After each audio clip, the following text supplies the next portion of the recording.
আমি আলোচনা কৰিম সিট প্লেনৰ বিষয়ে অৰ্থাৎ অহাকালি 10 ফেব্ৰুৱাৰীত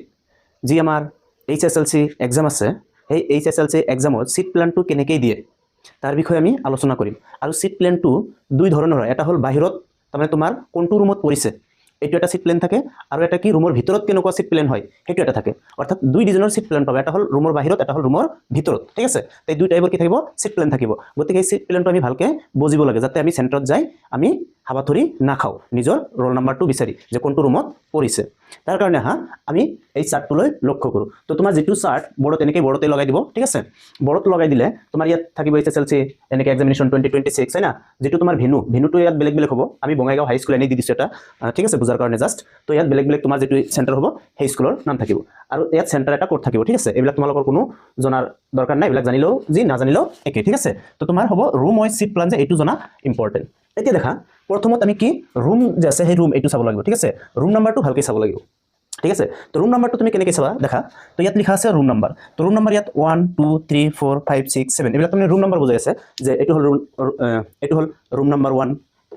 ৰুম নাম্বাৰ 1 তোমাৰ ৰোল নাম্বাৰ 1 ৰ পৰা 20 লৈকে ইয়াত দেখা কেনেকৈ দিছে 0001 তাৰমানে ৰোল নাম্বাৰ যাৰ 1 হয় না নাই কি হিচাপত এডমিট কাৰ্ড হিচাপত তোমাৰ ক্লাছ ৰোল নাম্বাৰ কিন্তু নহয় এডমিটত যি ৰোল নাম্বাৰ আছে সেইটো হিচাপত যে 1 ৰ পৰা ইয়াত কিমান আছে 0020 অৰ্থাৎ 20 লৈকে হয় না তো 1 ৰ পৰা 20 লৈকে যাৰ যাৰ কি আছে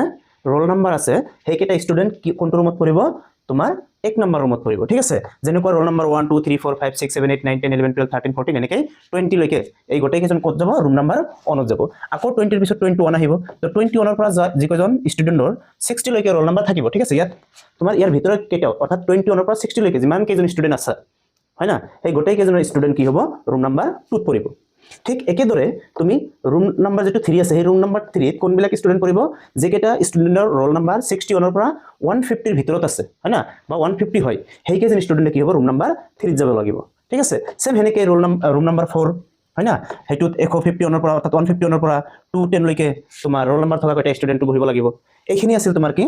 room number wise roll number ঠিক আছে আৰু এটো দিয়া থাকিব বাহিৰত এটো ক'ত দিয়া থাকিব বাহিৰত ঠিক আছে মনত ৰাখিবা এটো থাকিব বাহিৰত ঠিক আছে এটো বাহিৰত দিয়া থাকিব বুজা গৈছে খিনি তো এটো বাহিৰত তুমি চাই ঠিক আছে এটো তুমি কি কৰিব লাগিব বাহিৰত চাই সেই ৰুমটো কোনটো ৰুম হয় তোমাৰ ঠিক আছে এটো বাহিৰত চাই তোমাৰ কোনটো ৰুম হয় সেই ৰুমটো তুমি জানিব লাগিব জানি গেটত যেতিয়া এন্ট্ৰি কৰিবা হয় না গেটত এন্ট্ৰি কৰতে তোমাৰ যিবিলাক ইলেক্ট্ৰনিক বস্তুবিলাক ৰাখি দিব তুমি নিজে ভিতৰত যাই সেই ৰুমটো বিচাৰি উলিয়াব লাগিব আৰু বেলেগৰ সহায় ল'ব পাৰা যদি বিচাৰি নিজে নোপোৱা তাৰ পিছত ইয়াত ওপৰত আমি এটো ৰুম নাম্বাৰ 1 এনেকৈ লিখা থাকিব ঠিক আছে ৰুম নাম্বাৰ 1 এটা আমাৰ ৰুম নাম্বাৰ 1 ৰ কথা মই ডিসকাস কৰি আছো ঠিক আছে তো দেখা ইয়াত ৰুম নাম্বাৰ 1 ৰ ভিতৰত কেইটা সিট আছে 1 2 3 4 অৰ্থাৎ ৰুমটোত কি আছে এনেকৈ চাৰিটা পথালিকে কি দিয়া আছে সিট দিয়া আছে যেনেকৈ তোমালোকে ক্লাছত নরমালি কেইটা দেখা দুটা দেখা এটা লৰাৰ কাৰণে এটা ছোৱালীৰ কাৰণে হয় না নাই তো হেনেকৈ তোমাৰ ইয়াত সিটটো অলপ কি দিছে চাৰিটা দিছে ঠিক আছে চাৰিটাকে পথালি সিট আছে তো তাতে ৰোল নাম্বাৰ বিলাক ভগাই দিয়া হৈছে কেনেকৈ ভগাই দিব দেখা ঠিক আছে একদম এনেকুৱা হ'ব এজ ইট ইজ তো তোমালোকে এটো ভালকে শিকিলে ৰুমত যাই আৰু কনফিউজ নোহোৱা এতিয়া দেখা তোমাৰ ৰোল নাম্বাৰটো ইয়াত থাকিব হয় না আৰু ইয়াত কি আছে সিৰিজ আছে আৰু এটো তুমি ৰ চাবা ৰ মানে তোমাৰ কোনটো হাৰিত পৰিছে তো প্ৰথম হাৰি দ্বিতীয় হাৰি তৃতীয় হাৰি আৰু চতুৰ্থ হাৰি আছে হয় না নাই এতিয়া দেখা তোমাৰ ৰোল নাম্বাৰ 1 জি আছে তো ফাৰ্ষ্টত বহিব তাৰ কাৰণে এটো হল সিৰিজ মানে কি তোমাৰ পেপাৰ জি আহে পেপাৰৰ যেটো সিৰিজ থাকে হয় না পেপাৰ কোড যে আমি কও সেই হিচাপত মানে বহাই দিয়ে তো প্ৰথমত আহিলে তোমাৰ এটো কি যাব এ সিৰিজ ঠিক আছে আকৌ ৰোল নাম্বাৰ 2 আহিলে বি সিৰিজ আকৌ তাৰ পিছত ৰোল নাম্বাৰ 3 আহিলে তোমাৰ সি সিৰিজ তাৰ পিছত ৰোল নাম্বাৰ 4 আহিলে ডি সিৰিজ হয় না নাই তাৰ পিছত ৰোল নাম্বাৰ 5 আহিলে এ সিৰিজ বুজা গৈছে তাৰ পিছত ৰোল নাম্বাৰ 6 আহিলে বি সিৰিজ এনেকৈ তোমাৰ আহিব অৰ্থাৎ এ বি সি ডি আকৌ এ বি ঠিক আছে সি ডি এনেকৈ কি হয় ৰিপিট হয় এনেকৈ ৰিপিট হোৱাৰ কাৰণে কি হয় তোমালোকৰ যিবিলাক কোশ্চেন আনসাৰ আছে হেতু এজনৰ লগত আনজনৰ নিমিলে এতিয়া তোমাৰ যদি এটা কোশ্চেন আছে কোশ্চেন নাম্বাৰ 2 ধৰা সেই কোশ্চেনটোৱে তোমাৰ ওচৰত যিজন বহিছে তাৰ কি জানি কোশ্চেন নাম্বাৰ 20 বা 25 তো হ'ব পাৰে বুজা গৈছে এই সিৰিজ বিলাকৰ মিনিং এইটোই যে তুমি চাই লিখিব নোৱাৰিবা তাৰ কাৰণে কি কৰিব লাগিব আমি ঘৰতে ভালকে প্ৰেক্টিস কৰি যাব লাগিব বেলেগৰ আখাত যাব নোৱাৰা এতিয়া দেখা সেম তুমি কি ৰোল নাম্বাৰ জি 7 আছে তে ৰ 2 যাব লাগিব ঠিক আছে তাৰমানে হাৰি 2 নম্বৰ যেটো হাৰি আছে হেতু 2 নম্বৰ হাৰি যাব লাগিব তাৰ কাৰণে আহি যাব সি আকৌ 8 হলে ডি